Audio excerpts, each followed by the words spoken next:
وهو القاهر اغا الله زر آور دی فوق عباده پرتد بندگان وخپلنا ويرسل عليكم حفظا اور علیگی پتا سبحان دی ساتن کی ملائک حتی تردی چی اذا جاء ہر کل چراشی احدکم الموت استاسنا یکستا مرگ توفت رسلنا نساء خلی داغنا ملائک زمونگا وهم لا یفرطون او دا ملائک ہس کو تاہی نہ کوئی پا حکم دا اللہ کی سورة الانعام آیت نمبر 61 اعوذ باللہ من الشیطان الرجیم بسم اللہ الرحمن الرحیم وهو القاهر فوق عباده ويرسل عليكم حفظه حتى إذا جاء أحدكم الموت توفته رسلنا وهم لا يفرطون ثم ردوا إلى الله مولاهم الحق ألا له الحكم وهو أسرع الحاسبين صدق الله العظيم مخی آیت مبارکوں کی اللہ جل شانہ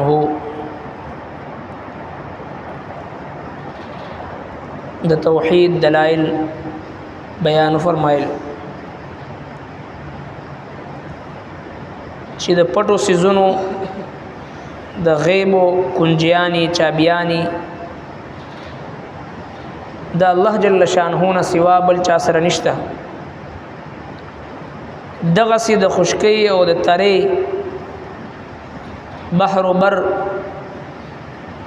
او دغه شان هیڅ یو اونی د سانګینا یو پانه چغورځيږي هغه د الله جل شانه په علم کې دی او دغه شان یو دانا چې د زمکې لاندې په تیاره کې پروتي هغه هم د الله جل شانه په علم کې دی هر لوند او اوچ نه د مگر یو اخکاره کتاب په شکل کې د الله جل شانه مخ ته موجود وي او بیا د میدان محشر د حشر د میدان د یاد دهانی د پاره د هغه استهزار د پاره مثال په تور باندې الله جل شانه زمونږ استادو د شپې او د کېدل او سناټه تاریکیدل او خاموشي او د انسان د خوب دا داسې دی لکه مرګ دغه لاسونه خپې په خپل اختیار کې پاتې نشي او د انسان 360 اعضاء جوړونه دا به اختیار شي او روح دا د بدن نه جدا شي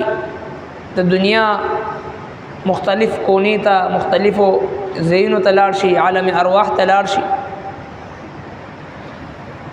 اگرچه د روح او د جسم یو ډیر کمزور شانتی تعلق باقی وي سرنګ چې یو انسان چې کله وفات شي او د چې نیک وي نو دا روح علیین ته لاړ شي بر اسمان ته وخیږي او چې کله دی بدوي نو د روح چې هغه سجین ته لاړ شي اخکته جهنم ته لاړ شي او بیا د دغه روح او د جسم یو تعلق بیا هم پاتې وي دی وجنا احادیث مبارکو مفهوم دی یو ګڼ شمیر احادیث په دی باندې موجود دی دا مړی چې کله روح د بدن نه اوزي منګو تاسو ته مړی ښکاری منګ ورته مرده وایو خو دی هر څه چې دی هغه محسوسي او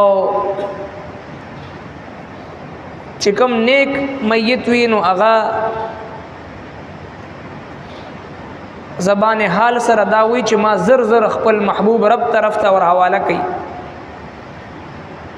چې ما ته د جنت نعمتونه ملاودل شروع شي او چې کله بدوی نو دا جزع فزع او فریاد شروع کی او چې کله قبر کې خودل شي جناب رسول الله صلی الله علیه وسلم مبارک فرمای چې تاسو خپل مردا چې کله دفن کړئ نو فورا تیزی ما دومره وخت د دې قبر په خوا کې تاسو ایثار شئ چې څومره وخت په یو د اوخ په حلالولو باندې د هغې د غوښې ټوکړه کولو باندې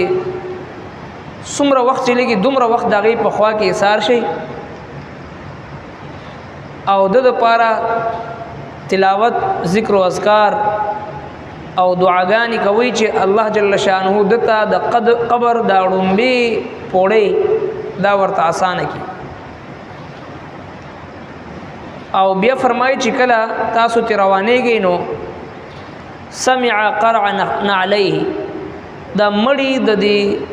رشتہ دارانو او خپلوانو د قدمونو آهټ او اوازونه اوري چې زه خور ته وسپارلم او دوی رانه لاړو دې دپاره د الله د محبوب پیغمبر مبارک عمل سنت او حکم دا دی چې د هغې عزیز او اقارب هغه د دې قبر په خوا کې کینی د کلام الله تلاوت وکړي ذکر او اذکار وکړي او دعاګانې وکړي چې یا الله زما دې مړي سوال او جواب د منکر نکیر دا ورته اسانه کړي او ثابت قدم یې وساتي او دغه برزخي ژوند چې کوم شروع کېږي دا ورته ښایسته کړي نو چونکې د دې مړي د اعمالو د نیکو اعمالو دروازه بنده ده هغه اوس د یو سبحان الله ویلو ته یو الحمدلله ته یو الله اکبر ته یو حرف د قرآن کریم د تلاوت ثوابونو ته محتاج دی اگر چې هغه لوی نه لوی بزرگ ولی نه لوی نه لوی نیک انسان ولی نه خو چې کله د روح د دنیا نه پرواز کو رخصت شو هغه زمونږ استادو د خپل وارثانو د دعاګانو محتاج دي نو لہذا چې کم والدینو کم مور و پلار کم مشرانو د خپل د اولاد تربیت داسې کړي چې هغه منځګزار وي صوم و صلات پابند وي نیک او صالح وي تقوادار وي د ذکر الله پابند وي د حلال او د حرام تمیز کوونکي وي د حقوق الله او د حقوق العباد لحاظ ساتونکي وي د الله نه یریدونکي وي ټول نه مختصر او د ټولو خبرو خلاصه او نچوړ دا دی چې یو پلار یو مشر یو نیکه یو سربراه د خپل ماتحت د خپل اولاد د خپل نوسو په زړونو کې خوف خدا او تقوا دا دنه ورنایستی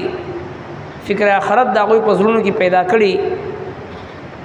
نو دغه چې کله خور ته وسپارل شي نو دا خپل د پلار د خپل د مور د خپل د رشتہ دار حقوق پیژني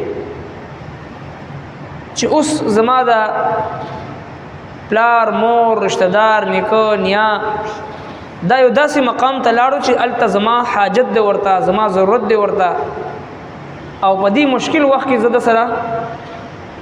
مرګرتیا وکړم لہذا د اولاد تربیت د هغې طرف ته متوجه کېدل او شپه ورځ د هغې دپاره فکرمند کېدل چې کله هم انسان د یو څیز دپاره فکرمند شي الله جل شانه هغې ته عملی جمع ورکوي موږ او تاسو په دنیا کې د خپل کور د خپل سورلۍ د خپل ضروریات او د خپل قسم معاش د خپل بچو مستقبل د هغې دپاره فکرمند شو د هغې دپاره حکمت عملی اختیارو د هغې دپاره وسایل اختیارو د هغې دپاره اسباب اختیارو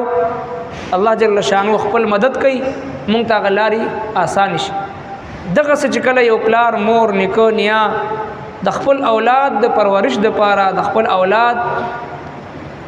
د پرهیزګار جوړولو دپاره د تقوادار جوړولو دپاره چې کله فکرمند شي نو الله جل شانه خپل مدد کوي د خپل مقاصدو کې کامیابی نو لہذا الله تبارک وتعالی د شپې دا اوده کېدل او سحر دا راپاسېدل دا د حشر د منظر په طور باندې بیان فرمایل نه چې کوم آیتونه مبارکه دی په دې کې مزید د توحید دلایل بیانېږي وهو القاهر او هغه الله زورور دی فوق عباده پورته دی د بندگانو خپلونه قاهر زورور ذات دی ويرسل عليكم حفظا اور لګي پتا سو باندې ساتون کې ملائک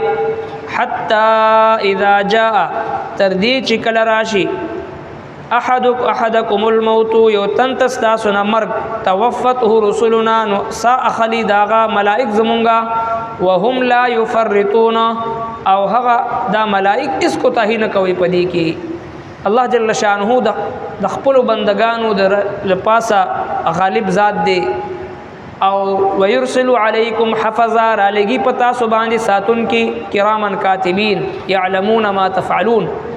کرامن کاتبین فرشتہ تر دې پوری احادیث مبارکو کې راځي الله رب کائنات د یو مؤمن د حفاظت د پاره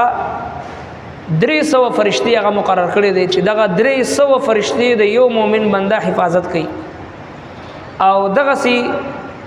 الله تبارک وتعالى د رحمت فرشتي هر وخت مقرر کړی وي چې د خپل د مؤمن بنده د ایمان حفاظت کوي د جان مال حفاظت کوي او چې کله یو مؤمن د خپل د کور اوزي بسم الله توکلت علی الله لا حول ولا قوه الا بالله اوي د رب کائنات د طرف نه فرشتي راشي ورته وي چې ځا ستا حفاظت وکړې شو تعالی امان درکړې شو ستا د جان مال ارسه حفاظت وکړې شو دغه سی آیت الکرسی چې کله د شپې او د کېدو په وخت ویل شي الله تبارک وتعالى طرف نه فرشتي راشي د بنده د جان مال کور عزت آبرو د هر څه چې دی هغه حفاظت وکړي دغه سی الله جل شانو فرمایي چې ويرسل علیکم حفظا را لګي پتا سو باندې ساتون کې ملائک او چې کله دی فرشتو ته د بنده د مرګ نیټه پورشي وخت مقرر پورشي توفته رسلنا چې کوم ملائک د روح په قبض کولو باندې مسئول دي ذمہ دار دي هغه د دې روح چې دی هغه قبض کوي وهو القاهر اغا الله زور اور دي فوق عباده پورته بندگان خپلنا ويرسل عليكم حفظا اور لګي پتا سبحان دي ساتون کې ملائک حتا تردي چې اذا جاء هر کله چې راشي احدکم الموت استاسنا یوکستا مرګ توفت رسلنا نساء خالد غنا ملائک زمونږه وهم لا يفرطون او دا ملائک هیڅ کوتاهی نه کوي په حکم د الله کې صدق الله ربنا تقبل منا انك انت السميع العليم وتب علينا انك انت التواب الرحيم